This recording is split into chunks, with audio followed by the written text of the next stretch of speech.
¿Cómo María Camila y Ángela están. Ahí cómo están las estás? dos. Sí. Ahí María, están. si nos confirmas que nos oyes bien. Sí, sí, todo perfecto. Bueno, de las tierras colombianas, acá tenemos a dos estudiantes que se prepararon, ¿sí? Así que les damos su tiempo. Adelante.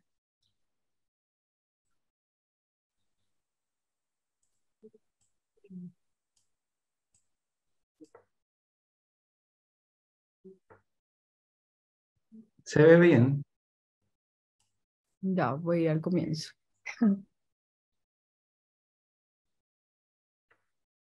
Y a nosotras nos parece que está un poco lento, pero bueno, listo.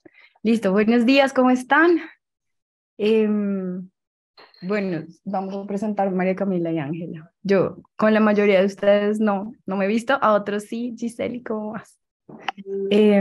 Yo estuve el año pasado en el postítulo.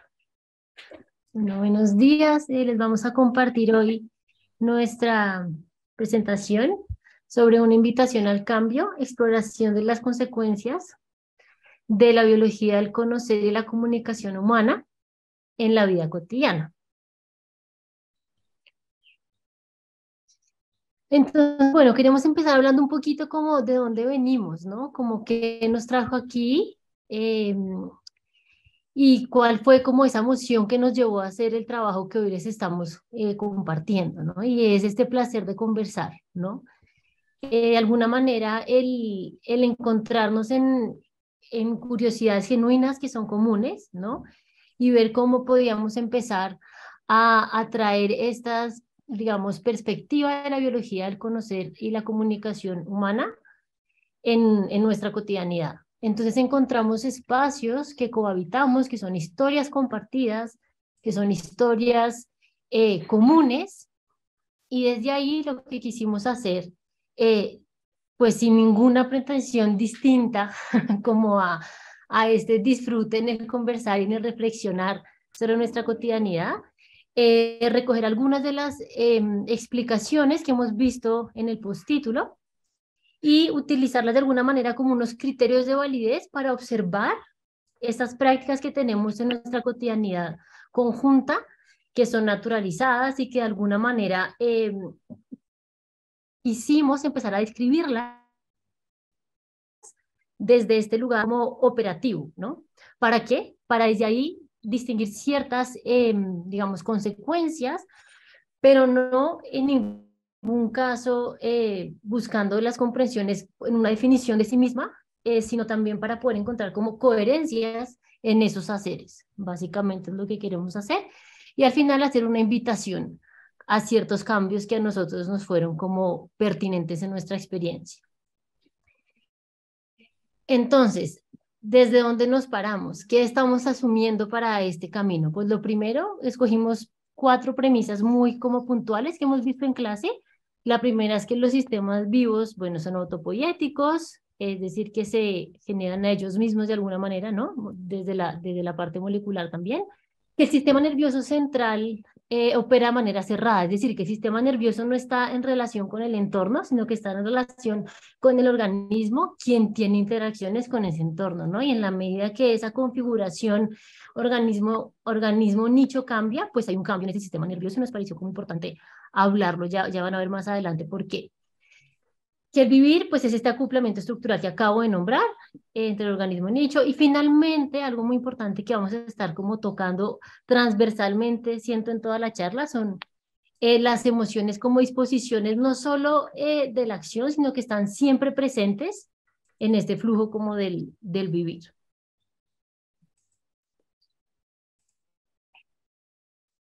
Entonces lo que hicimos fue conversar alrededor de tres ámbitos que nosotras compartimos en nuestra cotidianidad sobre temas que nos inquietan y que atraviesan como nuestras relaciones de todos los días, jugando a hacer, digamos, a tomarnos en serio este asunto de que como explicamos las coherencias de nuestro vivir, siempre desde las coherencias de nuestro vivir, quisimos empezar a ver si podíamos describir qué es lo que significa una palabra o un concepto cualquiera a partir de observar qué es lo que hacemos para traer ese objeto a la mano. O sea, cuál es el juego de la configuración perceptual o conductual más bien del objeto en 3 ámbitos de lo cotidiano.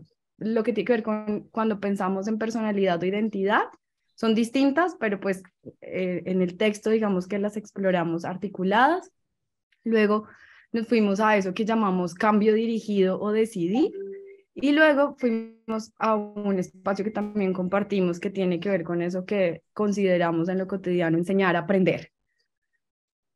Frente a la personalidad, lo que nosotros estábamos observando es que constantemente vemos que digamos a nuestro alrededor las personas, tanto desde la ciencia como desde profesiones como la psicología o la sociología o la psiquiatría, recurren a la personalidad déjeme decirles esto, no se ve nada, no se ve la presentación, entonces es un poco difícil seguirla.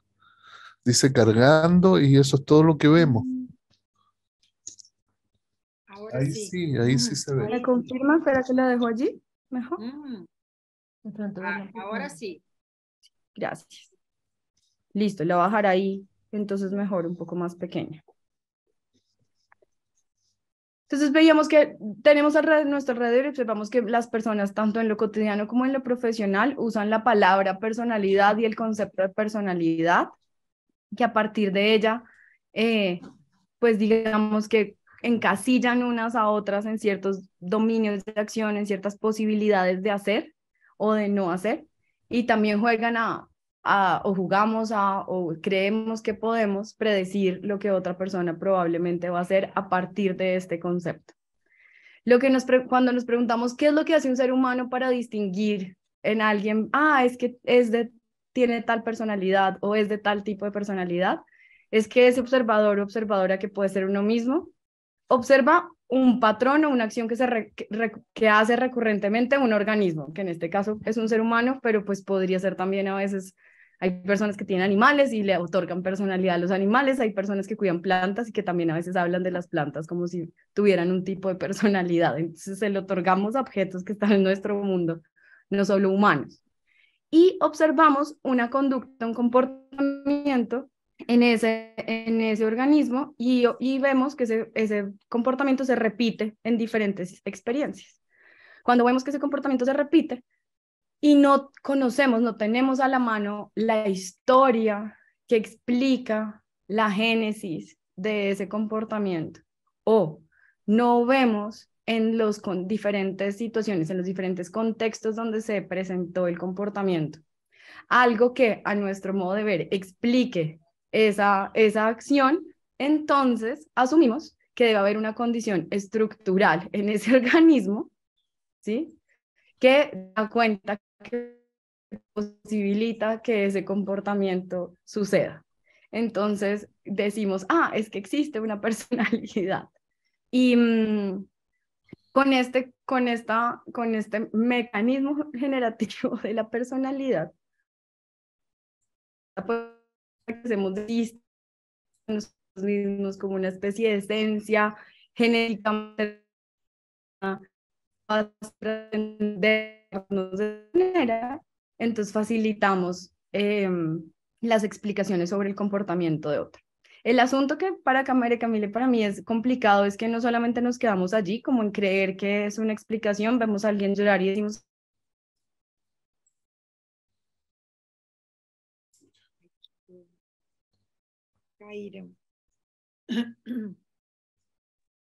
hola Esteban, se cayó nuestro internet, creo. Ya, de nuevo, si estamos ahí conectados, sigan nomás, sigan. Listo. Traten de nuevo. Ahí Sí. estamos, Listo, ¿sí? sí. ¿Ven la Sí, ahí presentación? estamos, sigamos. Listo. Entonces lo que vemos es que además, después de que asumimos que hay una esencia en sí, bueno, esto es totalmente incoherente con lo que hemos entendido, de lo que hemos aprendido de los principios de biología del conocer y la comunicación por múltiples razones, asume que hay una esencia, desconoce la ontogenia para explicar el devenir, digamos, de las configuraciones conductuales, desconoce que el sistema cerrado funciona y que el sistema nervioso funciona de manera cerrada, bueno, etcétera, etcétera. Y lo que no queremos volver como a las premisas, lo que queremos es concentrarnos en lo que nos llama la atención, y es que después de que usamos, o sea, después de que traemos al mundo la personalidad como un mecanismo que nos permite explicar cómo nos comportamos, vemos, o sea, lo empezamos a usar de manera recurrente y a creer que nos permite además predecir lo que otro va a hacer. Y ahí entramos en un nivel aún más complejo, porque lo que terminamos haciendo, por ejemplo, cuando vemos que sucede en una etiqueta que se le pone a un paciente psiquiátrico con un diagnóstico de personalidad, es que el médico y la familia describen un paquete de acciones que es posible que haga esa persona por su personalidad, supuestamente. Y todos los organismos alrededor, cuando apropian esa conversación, empiezan a actuar en automático, no reflexivo, no con una intención prehecha, sino que les resulta que empiezan a actuar en coherencia con ese diagnóstico, anticipando, insisto, no con intención, sino que resulta de este modo porque la historia ahora está a la mano, facilitando entonces, haciendo un espacio propicio para que esa persona designada con esa personalidad se le posibilita actuar del modo en el que todos lo estaban esperando. Eso en otros saberes se llama la profecía autocumplida, pero lo que nosotros vemos es que terminamos haciendo como una especie de procesos estocásticos, como que agrietamos el vidrio en el espacio relacional, y a una persona o a cualquiera sobre la que estemos hablando de la personalidad se le facilita relacionarse o desplegar ciertas acciones, pues en ese acoplamiento estructural, en coherencia de unos con otros en el que estamos. No nos hacemos para nada cargo del mundo que estamos co-creando, o sea, decimos que es que la otra persona se comporta de esa manera porque es así, porque nació así, y a veces esa idea de personalidad nos lleva también a excusarnos no cambiar, ¿sí? A mí no me pida que yo cambie porque soy mal geniado, y se nos vuelve, ¿sí?, un límite. Esta idea de personalidad la conectábamos también con todas las etiquetas identitarias y con la idea de identidad, porque funciona, digamos, surge ese objeto de identidad de esa misma manera, observando patrones, ignorando las veces en las que hacemos distinto al patrón al que queremos darle, pues al que terminamos dándole prioridad, y también se constituye esa identidad en esa cajita de haceres posibles, luego como una exigencia. Entonces, si yo le pongo a alguien el título de mujer, de hombre, de profesor, de sabio, de bonito, elegante, etcétera, etcétera, y observo que esa persona hace un hacer que dentro de mi cultura yo aprendí que no es coherente con ese paquete de la etiqueta que le puse por su identidad, entonces empiezo a exigirle que se comporte de manera coherente con ella. Y nos pasa no solo en la exigencia a otras personas, sino a nosotros mismos. Nos contamos historias de lo que creemos que somos y empezamos a autoexigirnos ser coherentes con esa historia. Y pues alrededor de eso, María Camila y yo veíamos como muchas situaciones cotidianas de tristeza, dolor, incluso justificar violencias, cuando asumo que la identidad, o que hay una personalidad, o que hay una identidad en sí que dicta cómo las personas o los seres humanos nos comportamos. El otro ámbito del vivir que quisimos explorar es que vemos que constantemente, tanto en el espacio laboral como en las relaciones personales, los seres humanos nos estamos como proponiendo cambiar, ¿sí? Decimos que queremos cambiar y hacemos planes para cambiar, y bueno, en las organizaciones hacemos todo un despliegue mucho más complicado para poder gestionar cambios, ¿sí? Y también vemos que muchas veces decimos que no es posible. Ahora, en la presentación de antes hablábamos de la estadística que nos mostraba Beatriz, que es de Otto, solo el 15% de las gestiones de cambio organizacional son posibles, ¿sí?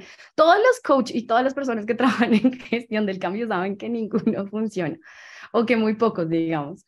Y todas las personas que están en terapia viven lo mismo, y todo el tiempo tenemos estas experiencias de frustración de cambio. Me voy a levantar más temprano, voy a hacer más ejercicio, pero hacemos planes para dirigir el cambio. Entonces nos preguntamos, ¿qué es eso? ¿Qué es eso que decimos? O sea, ¿a qué le llamamos a esa experiencia? ¿Cómo nos surge esa experiencia de poder controlar el cambio? Si además desde la biología del conocer, y vuelvo a jugar, no me voy a detener en el detalle argumentativo que usamos en el texto, pero pues esto es incoherente porque sabemos que todas nuestras acciones están determinadas por nuestras condiciones de emoción, pues por una configuración emocional particular, y que esa configuración emocional particular se va definiendo momento a momento a partir del flujo relacional en el que estamos, también determinado por las condiciones estructurales del punto cero, etcétera, etcétera. Entonces, si todo esto no es posible, o sea, si para que algo suceda, un cambio en un comportamiento o un comportamiento nuevo cualquiera, digamos, una configuración particular tiene que darse y en ella no tenemos gran capacidad de injerencia, ¿cómo es que decimos que decidimos? Entonces, lo que veíamos es que cuando un observador dice que decide, lo que hace es que, o sea, o a nosotras, o le preguntamos a otras personas también cómo les pasaba, es que comparamos una acción A que hicimos en el pasado con una idea, ¿sí? Con una memoria puede ser, o una historia que tenemos a la mano del ideal de esa acción, ¿sí? La que creemos deseable. Declaramos un prototipo ideal de esa acción. Comparamos ese prototipo ideal con la acción que realizamos, ¿sí? En un momento posterior a la acción. Es muy importante como el asunto de que es una observación como hacia atrás, ¿sí? Hacia el pasado. Y en ese momento que la estamos observando, además de compararla, vemos que era posible hacer otra. No era posible no solo hacer A, sino también era posible hacer B, ¿sí? Entonces distinguimos que hubo al menos una opción y distinguimos que además al comparar ese ideal con la acción que hicimos, coinciden. Y como nos coinciden, nunca son iguales estrictamente hablando, pero decimos que nos coinciden, entonces proponemos un mecanismo generativo. Decimos que esa experiencia que estamos observando fue que decidimos. De nuevo, otra vez como que creamos o sea, caracterizamos el decidir en este asunto de jugar, creando, digamos, conexiones entre unas recurrencias del vivir. Esta ilusión de decidir no surge porque hagamos una vez esa comparación, sino que en la cotidianidad de nuestro vivir vemos que muchas veces nos pasa eso, que nos pasa que hacemos algo, teníamos la opción de hacer otra cosa, y había un ideal de lo que debíamos hacer, y cuando el ideal resulta ser igual a la conducta observada o realizada, entonces decidimos. En este sentido, se crea una ilusión de control, de poder orientar el cambio, ¿sí? De poder decidir justo hacia dónde queremos movernos, y creamos además estas estructuras súper elaboradas de planeación en las organizaciones y también para lo cotidiano, que son como una especie de ampliación, o veíamos nosotros que eran como una especie de ampliación de ese afán de controlar el cambio hacia donde lo queremos llevar. También veíamos que esos despliegues complejos de planear el cambio, de dirigirlo, surgen muchas veces desde un malestar, ¿sí? Desde un miedo a equivocarse, desde un afán de control, ¿sí? Está la emoción ahí de afán de control. Y entonces, básicamente lo que distinguimos como decidirnos otra cosa que cuando nos movemos en coherencia con nuestros deseos. Y bueno, ya hacemos todo este ejercicio como medio analítico de observación, de comparación y de sentirnos satisfechos entre expectativas y decidir. Ahí había varias consecuencias de esto que nos parecían muy relevantes, pero una de ellas, y sobre todo, queríamos hacer el énfasis en esta ilusión de controlar. Y veíamos que entonces desde la biología del conocer y la comunicación probablemente cuando tenemos bueno, no es que nos quedemos solos sin una capacidad de agencia o que nos movamos tan ciegamente, sino que en últimas lo que nos pasa es que como bichitos nos movemos en coherencia con los deseos, y como bichitos en el lenguaje vemos y nos damos cuenta que la emoción en la que podemos estar ya no es no es tan estable, no está siendo coherente con la realización de nuestro vivir, hay una tensión o malestar, y lo que hacemos sin mucho es alejarnos de esa situación, ¿sí? Como dejar de parar el comportamiento o la configuración conductual de ese momento que genera malestar. Hacia dónde resulte o qué nuevo hacer resulte de ese alejarnos es lo que creemos que no podemos determinar. Y ahí vemos que hay un quid del asunto de todas las conversaciones que tenemos a veces en la clase sobre las pretensiones de cambio dirigido tanto en las organizaciones como en los seres humanos. Es como que vamos para atrás alejándonos de donde no estamos bien pero no podemos saber ese alejarnos hacia dónde nos va a orientar. Es solo un alejarnos, pero hay muchas posibilidades de hacia dónde nos lleve ese alejarnos. Y ese alejarnos o esa nueva conducta de cambio, pues tampoco sabemos en qué va a resultar. Puede resultar en más malestar y nos volvemos a alejar, o en encontrarnos en bienestar y quedarnos allí. Y bueno, y si resulta en Claro, bienestar, mira, decimos que fue una por buena decisión. Si ejemplo, resulta en malestar, decimos que fue malísimo. la intención colectiva de ampliar el espacio vital de Alemania resultó en la destrucción de Alemania. Porque lo que uno quiere y declara como intención de su acción es uno de los tantos elementos que juegan en determinar el resultado de esa acción. Y eso pasa todo el rato respecto de todo. Nada pasa por una sola razón. No, es que hay una configuración, la situación es configuracional y lo que yo digo que quiero hacer y mi intención declarada es uno de los infinitos elementos que hacen parte de la configuración que resulta en el cambio estructural que surge a partir de ahí. Exacto. Por eso que los planes no se cumplen, porque en el proceso de cumplir el plan se cambia de idea generalmente y se cumple otro plan. Y de todas maneras termina pasando algo, esté o no planificado, porque la cuestión en ese sentido, la deriva no se planifica.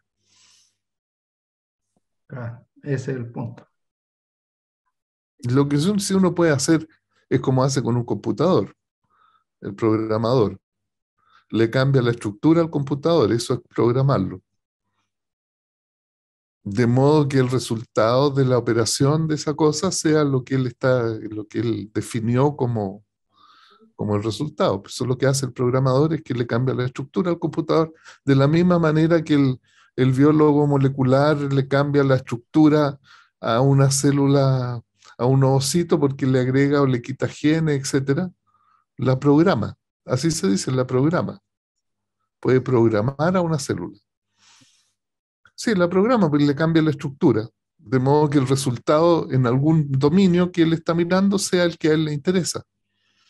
Y eso puede hacerse con todas las máquinas. Si es que uno entiende la estructura, puede y tiene la habilidad incluso con uno mismo. Se cambia la estructura de modo que resulta en tal cosa. No es tan fácil en el caso de los seres humanos y tampoco es tan trivial en el caso de los seres vivos, porque uno tiene que entender cuál es la dinámica que lleva de una cierta configuración estructural a un cierto resultado conductual. No es, porque eso va a pasar con la acción del bicho. No está espontáneo, no está dirigido por el cambio. Por eso hay que entender el cambio muy bien. Hay que saber la estructura muy bien para saber qué cambio hacer. Eso siempre se puede hacer. Se puede hacer con cualquier máquina, con los seres vivos, con cualquiera. Pero hay que saber, porque el problema es que uno manipula sin saber, entonces el resultado se puede alejar mucho de lo que uno espera que sea. Hay que saber la estructura, la dinámica y las circunstancias y cómo se da ese juego para saber cuál va a ser el resultado de una cierta manipulación estructural que uno hace desde fuera o intencionalmente, con uno mismo, con lo que fuere. Claro, y aún así puede pasar sentido. que resulte que no nos gustó el resultado que creamos. Claro, exacto.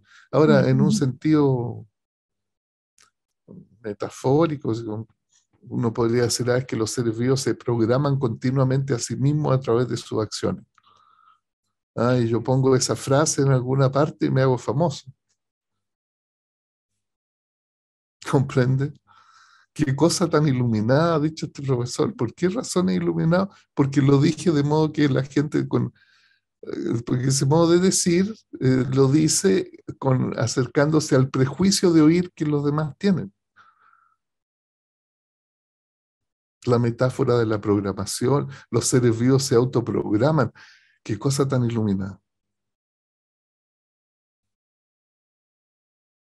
Y Sí, porque finalmente, si uno dice deriva estructural, las acciones del bicho son la referencia para los cambios posteriores, eso no lo entiende nadie.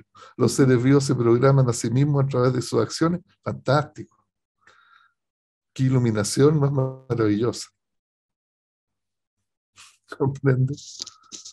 y finalmente exploramos este asunto de los espacios de enseñanza y aprendizaje y veíamos que cuando distinguimos, digamos, que estamos en la pretensión de enseñar, de transmitir información todavía, bueno, no me voy a tener eso porque además en la primera presentación exploramos un poco cómo estamos hoy. Pues fue en Chile, pero estamos así, muy parecido en nuestro contexto también. Y lo que veíamos es que cuando decimos que alguien aprende o que nosotros mismos también aprendemos, es que distinguimos que hubo un cambio en una acción. Si comparamos dos momentos distintos y vemos que hay un cambio en una acción o en un modo de esa acción de un organismo, y de nuevo comparamos esa acción B con una acción que el observador realiza o ha visto realizar, porque a veces también juzgamos aprender o no aprender incluso sin ser capaces nosotros mismos de realizar la acción esperada. Y concluimos que si ese cambio B, o sea, esa nueva acción B coincide con el prototipo de la acción que teníamos, entonces decimos que aprendió. A veces no comparamos la acción, a veces comparamos el resultado de la acción, eso también puede pasar, ¿no? Como cuando los niños aprenden matemáticas, a veces los profesores no ven el proceso, sino solo ese resultado. El asunto es que tiene otra vez que cumplir con mis expectativas.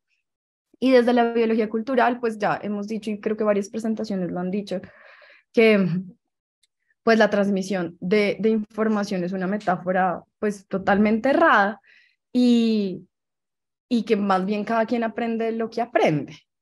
Entonces, esto nos llevó a pensar que en los contextos educativos, no, pues obvio, que sería interesante tomarnos en serio este asunto de que todo el tiempo estamos en procesos constantes de acoplamiento y transformación que pueden considerarse aprendizaje, y en ese sentido el aprendizaje se da por fuera de los espacios llamados como educativos y se da exactamente en la misma medida en la relación con el que se llama el profesor o la profesora en el espacio educativo que con la persona que dirige la enfermería, o en la forma de relacionamiento que uno observa que tienen los profesores entre sí, en las conversaciones a las que está un niño o niña estudiante expuesto en el pasillo, y que entonces esos momentos son, digamos, exactamente igual de transformadores que los que se llaman dirigidos específicamente al espacio de enseñanza y aprendizaje. Entonces nos enseñamos todos con todos, lo planeemos, lo declaremos intencionalmente o no. Y también veíamos que siempre que estamos en procesos de aprendizaje, o sea, siempre que cambia hay un cambio, digamos, en nuestra configuración, necesariamente cuando veamos hacia atrás en nuestra historia vamos a distinguir errores. Y en ese sentido el error es inevitable, no porque no podamos hacer distinto, sino porque necesariamente cada vez que haya un cambio en la manera en la que observamos o hacemos distinciones del mundo, es muy probable que al observar nuestras conductas pasadas podamos distinguir que estábamos actuando de manera inválida porque nuestro criterio nuevo de validez cambió. Y que el error entonces también es un asunto que depende pues del criterio de quien lo está distinguiendo y no es un en sí, sino también es como, sí, también viene como de esa distinción. Nosotros, después de hacer como estos ejercicios, quisimos hacer como una especie de conclusión de lo que ha cambiado en nuestras vidas cotidianas desde que entendemos o desde que hemos comprendido estas cosas, y queríamos compartirles pues qué hemos cambiado, qué hacíamos antes de la biología del conocer y la comunicación y qué hacemos ahora. Entonces, no sé si quieres arrancar tú. ¿Arranco yo? Vamos pasando. Bueno. Dale. Y ya, estas son las 3 y cerramos, lo prometo, Esteban. Sí, tenemos como unos darnos cuenta en estos cambios en cada una de las 3 áreas. Entonces, en la primera área asociada como a este tema de la identidad, nos hemos dado cuenta que probamos, ¿no? Cosas nuevas, aun cuando no son coherentes con nuestro recurrir. Es decir, cuando hacemos algo que es distinto y que se aleja de esa historia identitaria. Entonces, eso nos hace estar como más dispuestas a acciones que en otros momentos pues eran incómodas para nosotras. ¿Digamos una y una? O... Y veíamos que era un asunto como de oíamos una invitación de tomarse menos en serio esa historia de lo que decimos que somos y ponerle más atención a lo que hacemos. También vemos que estamos más en el no, o sea, no, dale tú porque ¿Sí? más esa es ¿Sigo? tuya. Sí, la que sigue es tuya, dale.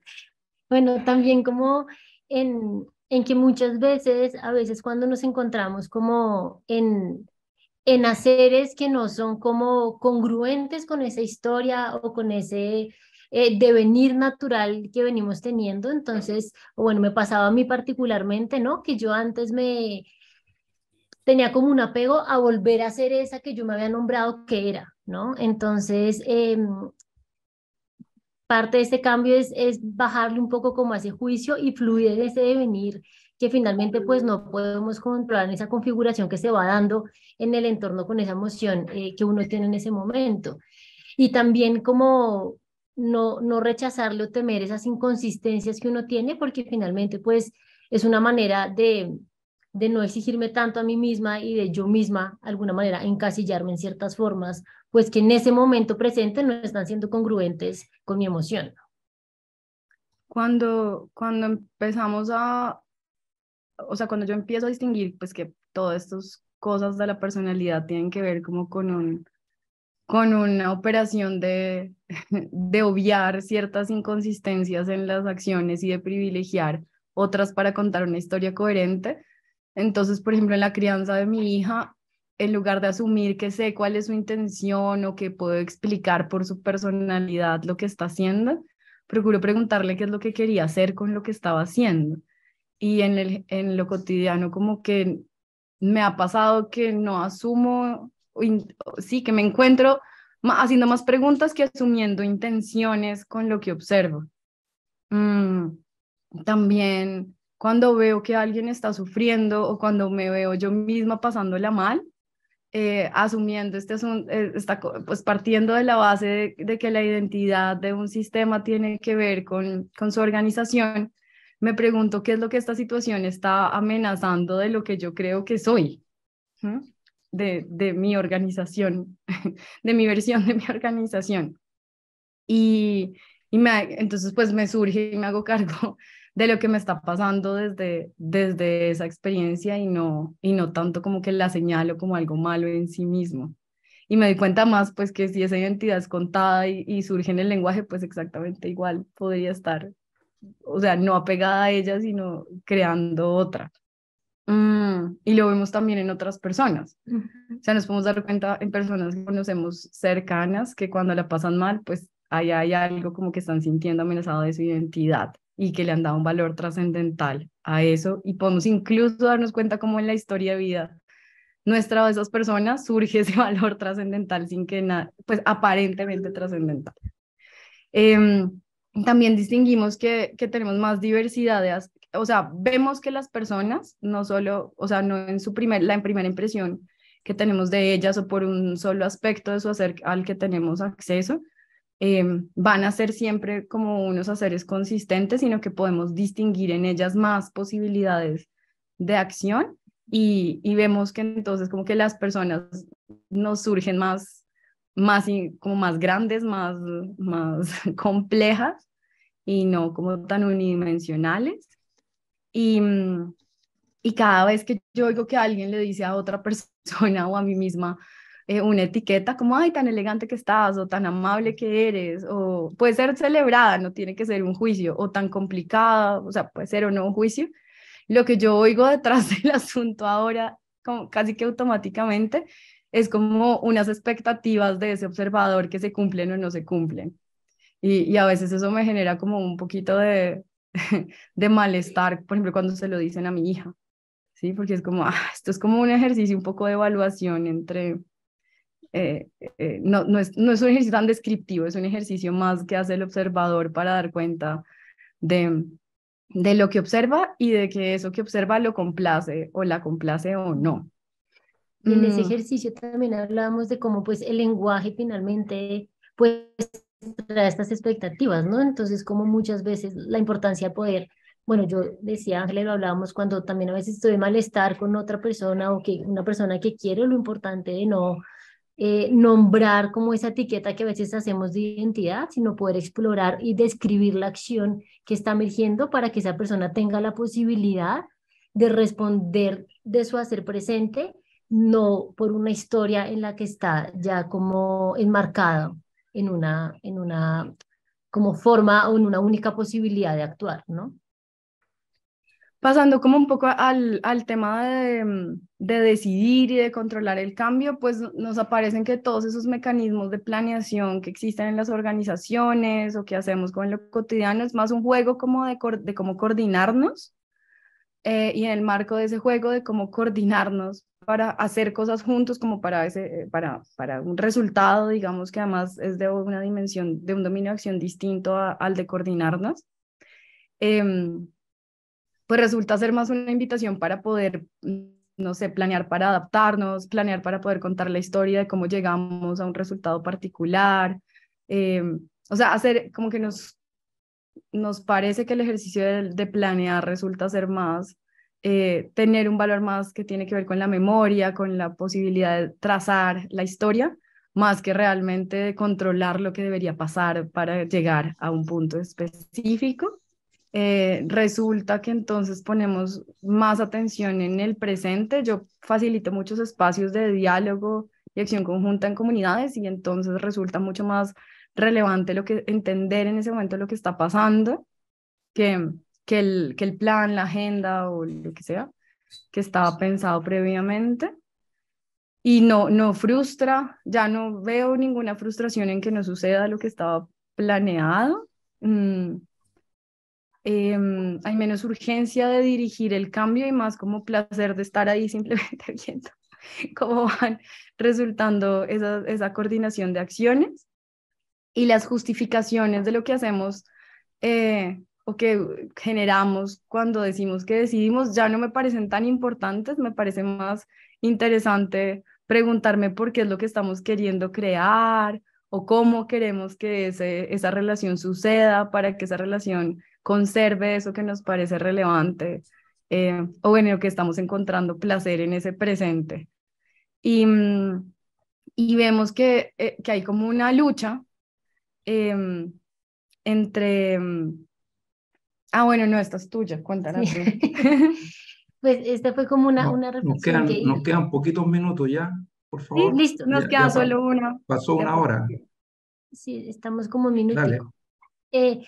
Lo cuento súper resumido y es como darme cuenta de verme luchando con este flujo emocional que tenemos, que es constante, que es presente y que es cambiante cuando quiero llegar hacia una meta o hacia algo que quiero conseguir, ¿no? Y darme cuenta que finalmente ese flujo emocional, confiar en él porque me va a llevar a algún puerto que es coherente con mi presente, independientemente que me guste o no me guste el resultado. Y frente a los espacios de aprendizaje y enseñanza o a la experiencia de aprender, pues hay algunos cambios que hemos hecho, pues que hemos hecho en los espacios con los estudiantes. Yo, por ejemplo, cuando hablo con ellos de la evaluación, les explico de manera explícita qué son mis expectativas o las de la universidad. Les cuento de dónde surgen, porque me parecen relevantes, la relaciono con mi historia. En la evaluación procuro permitirles siempre ajustar lo que han hecho antes y corregirla tantas veces como quieran en conversaciones conmigo sobre esas expectativas. Ofrezco mecanismos diferentes de evaluación para que puedan explicar lo que aprendieron, dejarme ver lo que creen que están aprendiendo de manera conceptual, experiencial, oral, en escritos. Busco que puedan proponer cómo quieren permitirme ver ese cambio. Ya no me aparece tanto el afán de que entiendan lo que yo quisiera que entendieran, que repitan lo que yo espero que hayan entendido. Entonces hay menos frustración y hay mucha más sorpresa porque hay un espacio para que ellos puedan hablar sobre lo que entendieron que yo no estaba esperando que entendieran. Y hay como un abrazo sin juicio a sus comprensiones y menos afán de que yo tengo que hacerlo de una determinada manera para facilitar su proceso de aprendizaje, como si yo fuera la que estuviera realmente enseñando y no realmente pasando, es un acoplamiento estructural, una sincronía emocional. Me pregunto mucho más es cómo está el fluir de la relación emocional, porque veo que para facilitar aprendizajes o para estar en esos cambios es importante la sincronía emocional, o es protagonista o posibilitadora más bien, como un requisito posibilitador, y es secundaria la forma de la argumentación. Y finalmente veo que ejercicios como el co-teaching resultan más pertinentes o más coherentes con nuestras comprensiones del operar humano, porque ponen a la mano más historias posibles y le permiten entonces a las personas que están oyendo conectarse desde pues sus historias de vida con, sí, de más modos, digamos, es un asunto de poner más modos, múltiples historias y no solo una, como desde la mirada de la historia de vida de quien está contando determinado concepto, digamos. Y eso era. La recurrencia en los tres. Bien, perdón, los profesores, es que sabe que queda muy poquitito tiempo. Bueno, listo. ¿Ya? Yo tengo una pregunta. ¿Me escuchan? Sí, Sí, perfecto. sí. Es que, en el otro dije que la teoría U tenía demasiados elementos, pero aquí su presentación tiene demasiados elementos. Si yo le pregunto, ¿cuál es el elemento central de lo que ustedes hablaron? Lo que nosotras vimos cuando estábamos ¿Cuál haciendo... es el elemento central? Si me entienden, porque dispararon para tantos lados que no me fue fácil discriminar el corazón del argumento. ¿Cuál es el elemento central? Lo que nosotras encontramos de manera posterior al ejercicio fue que tenía que en los tres ámbitos que exploramos, digamos, los seres humanos generamos relaciones desde la emocionalidad del control, tanto desde el objeto de la personalidad, de la identidad, como desde el asunto de la exigencia de aprender y desde la capacidad de orientar el cambio. Es como control, control, control. Y queríamos, y nos dimos cuenta que entonces la invitación que oímos desde la biología del conocer y la comunicación es que es posible hacer relacionamiento sin esa exigencia de control. Bien. Sin justificar la violencia que hay en ellas. Y me pasó todo lo contrario, yo no entendí clarito, me quedó súper claro y me resultó muy transparente, muy claro y muy bien orientado, ¿sí? Me parece que tiene que ver con que claro, somos diferentes. Yo creo que lo que de lo que se trata en el fondo es de que los seres vivos y los seres humanos, cualquiera, no son, sino que están siendo, es un proceso. Y fue que y esa es la cuestión que está apuntada ahora en el ámbito de lo psicológico, con un énfasis en el tema de las decisiones y de los planes y el planeamiento y el control. ¿Estoy bien? ¿Me equivoco? Sí. Ya, No, yo lo único que estás bien. creo Además, que no la queríamos cuestión de la engañar a dónde decisión de ir. ustedes, yo allí que está muy bien. Yo encuentro que la cuestión de la decisión habría que trabajarla un poquito más, digamos, y pensarla un poquito más. Y que por supuesto lo que ocurre con los planes, si los planes no operan en el futuro, operan en el presente. El plan es algo que ocurre y actúa como tal ahora, no en el futuro. Entonces el efecto de tener un plan es que cambia el presente de quien tiene el plan. No dice nada sobre cómo el futuro va a resultar, excepto que es una manera de autoprogramarse, en el sentido como está siempre ocurriendo. Si yo tengo el plan, entonces me pasa algo a mí, o me dispongo a hacer algo de una manera que no lo haría si el plan no estuviera presente, pero ahora, no en el futuro. Entonces, los planes no son sobre el futuro, son sobre el presente. Lo mismo pasa con las decisiones. Mañana voy a estar allá. Eso no opera mañana, opera ahora. Entonces yo digo, mañana voy a estar allá, en Pucón. Ahora hago algo que tiene como consecuencia que eso pase. Y si yo no hubiera dicho, ahora, mañana voy a estar en Pucón, probablemente no llegue a Pucón. Tampoco se asegura que voy a llegar a Pucón porque dije, mañana voy a ir a Pucón. Puede que llegue a otro lado. O a ninguno, porque no sé lo que va a pasar después. Pero cualquier cosa que pase va a tener que ver con el hecho de que en este momento yo dije, voy a ir a Pucón mañana. Si no hubiera dicho eso, lo que ocurriría, el flujo de los cambios sería otro, que podría también resultar en Pucón tal vez, por otro camino.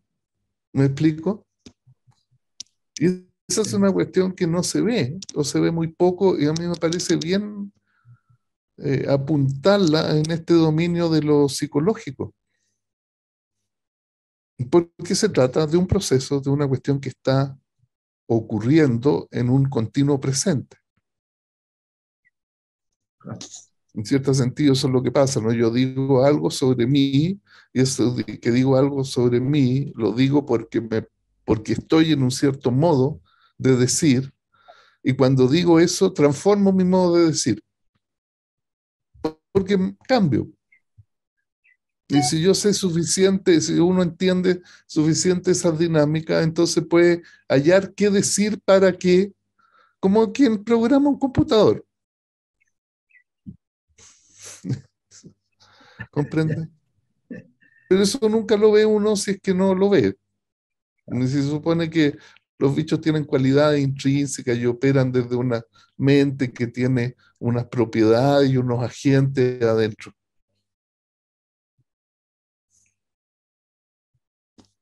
Así que eso, pues, sí, como dice Letelier, nosotros somos muy distintos. Él quiere la acción, yo quiero la inacción, y así. Eso es lo bello. Bueno, le damos